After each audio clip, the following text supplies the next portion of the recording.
Hi everybody, I'm Dr. Anna Samuel. In this video, I share ideas for parents interested in learning to talk to young children about gender ideology. If your kids are older, I have 2 follow-up videos on talking to kids in the middle and the high school range. Although I primarily address parents in this video, all you grandparents, aunts, and uncles, and other caring adults who work with kids can consider yourselves invited. We're going to proceed with case studies. I'm going to tackle some pretty typical scenarios that children face today, and I'll walk you through some things you can say to share some of your wisdom in a compassionate way that shows empathy to others and kindness, but also helps your kids stay rooted in the truth of their sexuality. Also, I'm going to assume that you've already talked to your kids about the basics of sex. I'm going to assume they already know how children are made, and what you'd really like help with are some of the thornier issues, like what does it mean to be gay, or what is same-sex parenting all about. If you want to go over the basics though, the ones that I assume in this presentation, we have just published a powerful booklet called Tips for Talking to Your Kids About Sex that covers all of that basic ground. It packs a lot of punch into this short little booklet, and it'll give you a really great game plan. So today I'm going to begin with 4 pedagogical principles or teaching principles. These are some guiding lights that I believe apply in every case when we're talking to kids about thornier sexual topics. The first pedagogical principle is to speak the natural law.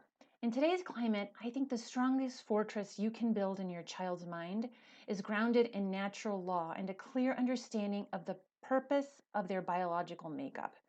Many families primarily speak to their children in their religious language, which is fine and it's important, but it's great to supplement that religious instruction with a more universal morality. Moreover, as they get older, there may come a time when your children experience doubts about their faith. This is very common in the college years when a child may temporarily shed their faith before they take it up again later as their own. And the natural law can fortify them during that vulnerable time in their life. The second principle is to speak intimately. The ideal is to practice conversational intimacy with your kids from a young age. One of the reasons that parents have such a difficult time talking to their kids about sex in general, but most especially about topics like homosexuality, is because talking about sex is such a deeply intimate subject to begin with. You've got to have already built up a great deal of familiarity and trust so that it even feels natural to broach these subjects to begin with. It's never too late to start, but the ideal is to begin talking intimately with them from a young age. The way you build intimacy is through intimate communication. It's about having frequent one-to-one conversations with them about what's on their heart and mind in a private setting. You can ask what's worrying them, or why are you so cheerful today, or what did you think about the party? Anything is game. Friend issues, personal worries, academic difficulties, friends with a family member, personal goals of theirs, or questions about the meaning of life. Basically, as the parent, you want to work towards becoming their personal life coach. In my household, our younger children began to nickname our private talks talkie talks. They derived it from walkie talkie because with talkie talks, we were having this private one-to-one conversation. And they use it as a code word too. So whenever one of them says, Mom, I need to have a talkie talk, or Dad, talkie talk, it's code for I need to talk to you privately about something that's important to me behind locked doors so that my siblings don't come in and bust in on our conversation. They love that private audience and they ask for one often, even when, in my opinion, the matter is rather trivial. Try to give them time to talk with them about what is important to them. And when the time comes that you need to talk about something to them, they're going to be ready to reciprocate. As they get older, the talks will naturally become deeper and in some cases more serious and surprising, especially when they come talk to you about some sexual idea that they have heard outside the home. It's really important that you not scare them off with your reaction. You may be personally horrified about what they were exposed to, but you don't want them to be afraid to come tell you about it for fear that you're going to launch into some sort of an outrage. So try to stay calm and listen to them slowly. One trick that I have found works a lot is to ask them first what their reaction was. So this buys you a little bit of time to get some composure and figure out what you think about the situation. And it also conveys to them that you think you respect them and you think their opinions are really important. You want them to lead you into their inner life. Also, don't worry if you don't have all the answers, especially as they get older. Our kids can come and ask us some really difficult questions, and it's perfectly all right for you to say, wow, that is a really important question, and I think I need some time to think about the answer. Can I get back to you first thing in the morning? And then go consult your spouse or go read what an expert says on the matter and think carefully what you're going to say. This not only models humility to your child, but it also shows them that you're co-investigators together. And here are some principles that help us get to the truth. The next pedagogical principle is to speak age appropriately to your kids. As the parent or adult, you have to develop a kind of sixth sense, a special prudence to speak what is appropriate for their age. Your child will clue you in on how much more information they need. So let them take the lead in asking the question and then just answer precisely what they're asking without embellishing too much more. Then wait to see if they're satisfied with that answer or if they need to know a little bit more. Basically, you just want to take them to the next level of understanding so that their curiosity is appeased. That said, at Canavox, we've developed some guidelines for how much to expose your kids to. From the age of 1 to 10, we think you should expose them to truth, goodness, and beauty about their sexuality and about marriage, and shelter them from confusing examples. You want to establish a clear baseline about what is good. And whenever LGBT issues come up at this stage, as the parent or as the adult, try to keep it simple. Focus on the truth of what marriage is and what good friendships look like, and refrain from getting into complex discussions about mature topics. Then, around the ages of 10 to 15, you begin to really expose them to some of the lies and the misunderstandings out there, while reinforcing the ideals. So think of it as building a filter with them. So when LGBT issues come up at this stage in their life, plunge in, lean in, talk about what's going on. This is a great teachable moment. You want to tell them what's happening in the world and remind them of the truth of marriage and sexual integrity. And finally, during the latter stage, the 15 to 18-year-old stage, you really need to give them more freedom. You continue to coach them, but let them take the lead much more. Let them show you that they can make good decisions, and if they make mistakes, you're there to help them think through what happened. Now, I know from experience that a lot of parents and other loving adults are going to balk at this because they're going to prefer to protect children as long as possible, definitely through middle school, and as long as possible through high school as well. But on behalf of all the Canavox state leaders, I'd like to ask you to reconsider that strategy. We have a saying at Canavox, better a year too early than 5 minutes too late. We believe that it's important for parents to speak to their kids first about some of the dark things happening in our world today before the social environment speaks to them. Also, we have found that messaging to a 10 or 11-year-old is much easier than talking to a 15 or 16-year-old in the throes of puberty. When kids are younger, they tend to have more goodwill and trust towards mom and dad, so they're more willing to listen and believe what you, mom or dad, say. Also, they're not tempted by sexual things yet, so they don't feel personally judged or attacked when these matters are brought up. So the 10 to 15 year window presents parents with a golden opportunity.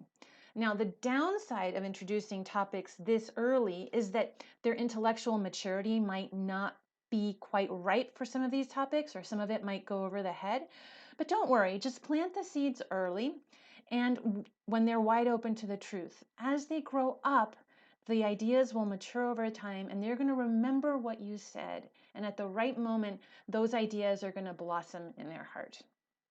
Now, my purpose here is not to make you feel guilty if you've delayed speaking to your children until they're much older. Don't worry. I'm simply outlining an ideal, and it's never too late to start. The important thing is to work on having intimate one-to-one conversations with your kids and build them up slowly over time. The final pedagogical principle is to practice a kind of moral balance in your conversations. When you're dealing with very tricky moral issues, I think we have to message a combination of ideas involving showing mercy and empathy towards those who do not understand the truth, but also communicate truth and justice to those who can understand. Most people are either very good at the virtues of the left and poor at the virtues of the right, or vice versa. Progressives tend to put much more weight into the mercy and empathy side of the equation, and conservatives tend to put much more weight into the truth and justice side. But I think to have a well-balanced and complete answer, we need to try to hit these four areas well so that we pursue a good approach with our kids. So let's dive into the scenarios, aware that there's no cookie cutter recipe for what the right thing is to say in every situation. My goal here is not to give you a script to memorize, but rather to just get your moral imagination going so that when the time comes and you're faced with situations similar to this, you've already thought these things through and you can apply the pedagogical principles in your own unique way.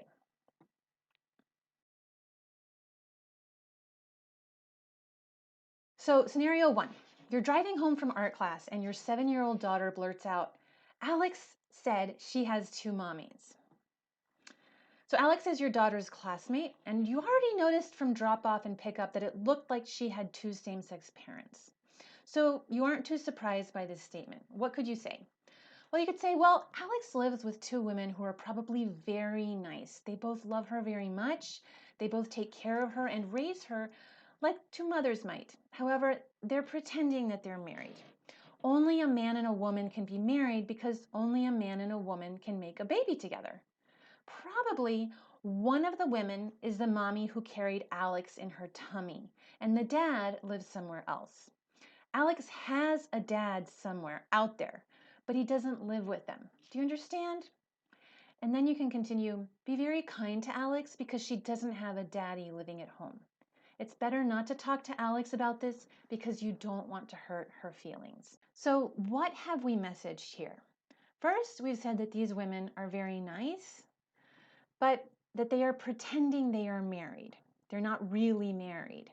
Alex has a father, but he is not raising her. She's not going to get to know him, which is sad. And finally, this conversation stays here.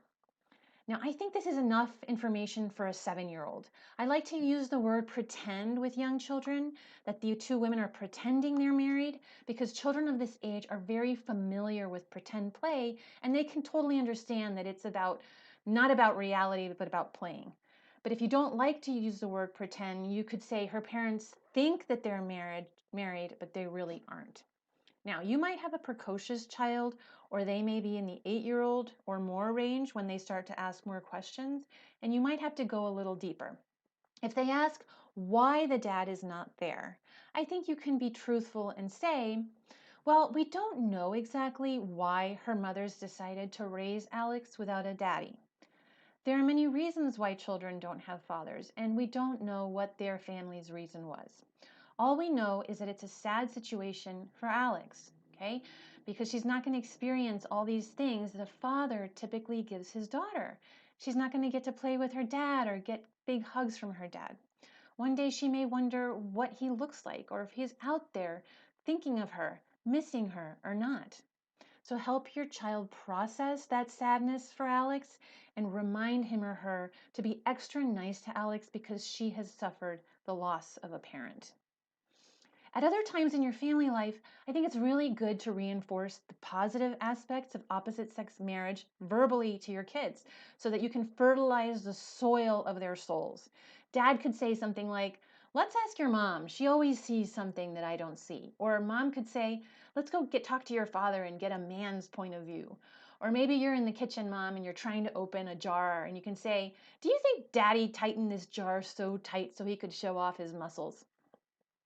If your eyes are open to it, there are really so many daily opportunities to drop these kinds of messages. Basically, you're trying to say, this moment was brought to you by the opposite sex parent. All right, next scenario. Becca says she's going to marry Felicity. Let me share the story behind this one. A few months ago, I had some 8-year-old girls over for a play date, and I was downstairs drying dishes when I hear this loud argument break out upstairs. So I walk upstairs and I walk through the door, and immediately my daughter blurts out, Becca says she's going to marry Felicity, but you can't do that, right, Mom? And I was just stunned. and I look down and I see these three little pairs of eyes staring wide, looking at me in suspense. And I think to myself, I'm not the mother of two of the girls here in this room. I have no idea what their parents think about gay marriage. And I don't want to interfere with their right to teach their child what they think is correct. So I just change the subject and find an alternate activity, and I restore the play date piece. But as I'm driving home to take these girls to their families, I think to myself, gosh, I should probably tell the parents that they had a bit of a gay marriage debate and I didn't resolve it. So when the first girl got home, I told her father, and he took it very well. And the other parent, I texted the mom, and she was very grateful to be told. But as I drove home with my daughter, I started a talkie talk, and I said, gosh, it was really an important argument you guys were having up there in your bedroom. Can you tell me a little bit more what was going on when you guys started having that argument? And so my daughter said that they had just been playing, and one of the girls said that she wanted to pretend that she was married to the other girl so that my daughter could be the baby. So I listened to her relay the events, and I just focused on affirming what she already knew. That's right, only a man and a woman can get married. But here's the thing, Becca's family may have different values than we do, because a lot of people have different views on this topic, and many people are confused about this issue. We don't know why Becca thinks that, but her parents are going to talk to her about this. But then I tried to guide my daughter into greater understanding. I asked her, why do you think Becca said she wants to marry Felicity? And then I said, yeah, Becca must really, really like Felicity, and she wants to be friends with her always and forever. And she may not know how to properly express that.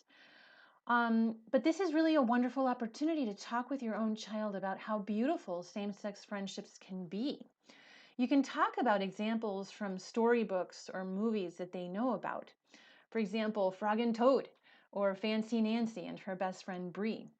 Talk to them about what good friendships these characters have, and that they love each other very much and they're willing to sacrifice for each other as good friends should. But these are not marriages, these are strong friendships.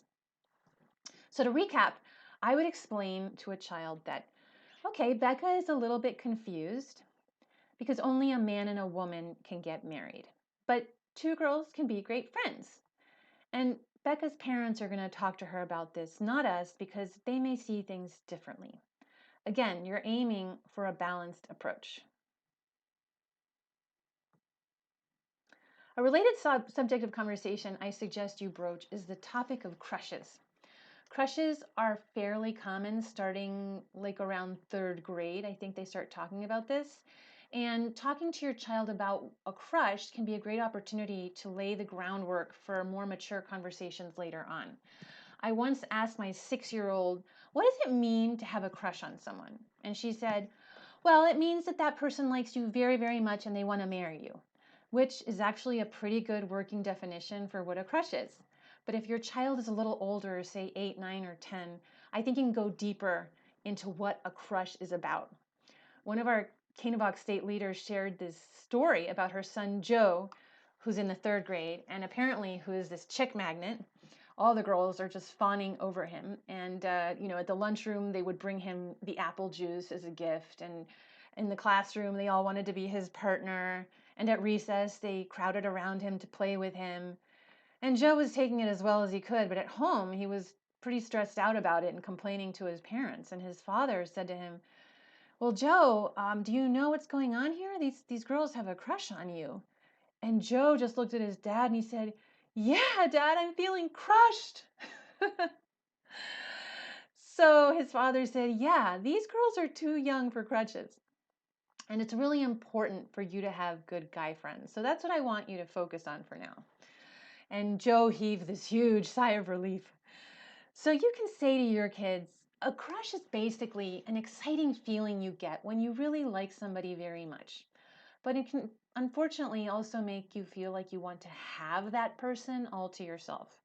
It's kind of like you want to own that person. And that's not okay. If a kid in your class doesn't want to share a friend, there's something wrong about the way they're acting. A good friend never wants to own you. And his dad further explained, these crushes are a little shadow of the future that's going to point to your future spouse someday.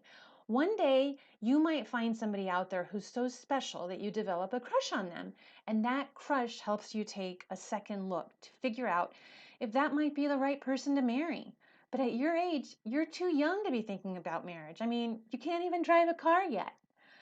So essentially, you want to help your child have a more mature and well-informed understanding about what's going on in the classroom so they can look through it through this perspective you're giving them, through the lens you're giving them. Okay, next scenario. Roman said Thomas is gay. What is gay? So in some cases, your elementary school child may hear someone else call a person gay. They may hear it as an insult, or they may hear it as part of the new progressive lingo.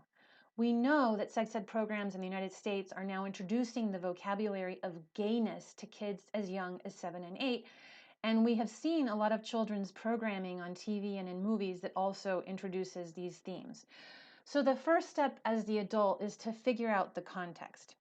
If it was used as an insult, it's important that you be very clear and grave with them that it is always wrong to use this term as an insult. It is never acceptable under any circumstances to insult somebody with that word. However, it may not have been said as an insult, but as a simple statement of so-called fact. At Kinovox, we've been reviewing some of the new California sex ed curricula, which defines a gay person for children as young as 8 and 9. In the curricula, a gay person is a person who loves somebody of the same gender, or a person who is attracted to somebody of the same gender. Now, I don't know about you, but there are a lot of people who I love who are of the same sex, whom I would never want to be romantic with or cuddle or kiss. So it's important that we not fall into this modern mistake of saying that a gay person simply means somebody who loves somebody of the same sex. It's deceitful, and it's the progressive way of getting us all to wonder if we're all a little gay. Now, this is a difficult topic because when kids are this young, it's much too early to get into the subject of sexual attraction. It's not something they experience or they can relate to. And, it's if you talk about gayness as loving friends of the same sex, they're going to wonder if they're gay because they should have lots of friends of the same sex. So the definition we suggest, if you have to explain to very young kids what gay means, is to explain that persons who say they are gay have a crush or want to marry somebody of the same sex, but they're confused because you cannot really marry somebody of the same sex, but they can be great friends. Now, this is a major oversimplification of a complex topic, but for this young age, I think that's enough information in the right direction.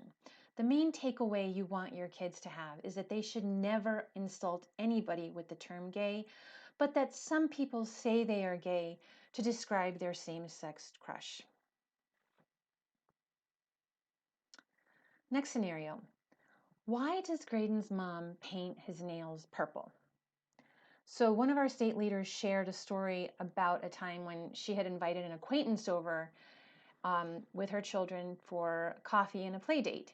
And this friend came to the house, and when her son arrived, he was about 10 years old. He came dressed in slightly feminine dress and with his nails painted purple. So they visited and they had a really nice time. And after they left, our state leader's son asked his mom, why does Graydon's mom paint his nails purple? And this is how our state leader spoke to him about it. She said, I'm so glad you brought that up. I noticed it too the moment they walked in. Graydon's mom thinks that it's okay for him to dress a little bit more like a girl. Why do you think there's something off about a boy painting his nails? And then she let him answer, and she affirmed the truths that he already knew. And she further clarified his thinking. Yeah, painting nails is something that women do. And painting his nails could confuse Graydon about his biology because he's not a girl. But he could start to imagine he's a girl or begin to pretend that he's a girl. Now, this one episode may have no long-term effect on him at all if it's just one time. But there is a risk that he could begin to enjoy the idea and want more and more to be something that he can't be, which is a woman. So it's not a good idea for his mom to encourage it. And so what she did is she messaged the truth, right? And then she followed up with empathy and mercy. I'm so proud of you because you played with Graydon and acted totally normal towards him. You know, that family's having some really difficult times, and it's very important for Graydon to have some good friends who respect him. So I'm really glad that you played with him like any other kid. Let's hope that he doesn't become confused about his identity as a boy. So that wraps up this segment on the elementary school years. In the next two videos, I go through some typical scenarios that our middle and high school teens face. So I hope you'll join me on those videos. Thank you.